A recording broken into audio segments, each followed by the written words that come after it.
فمن الكاركتر اللي انت عامله واسمك واضح ان شخصيتك هتنكشف في 2025.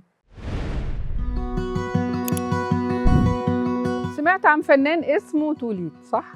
هو طبعا علم الطاقة اللي احنا بنتكلم فيه بيقول يعني ايه الرمز في الاسم ويعني ايه حروفه ويعني ايه طاقته والدنيا دي. فتوليت يعني انت بادئ الاسم بحاجة في عندنا في علم الطاقة بتأخرك مش بتقدمك. كمان سمعت ان هو متخفي. ماشي طيب طاقة التخفي دي هتعمل في توليت ايه؟ هتعمل فيك ايه؟ هتخليك شيء غامض، هتخليك شيء مبهم، لأن عندنا في علم الطاقة الوضوح والكلمة الصريحة والرمز الصريح هو ده اللي الكون بيتعامل معاه. لكن لما تبقى غامض الكون مش شايف منك غير حاجات بسيطة.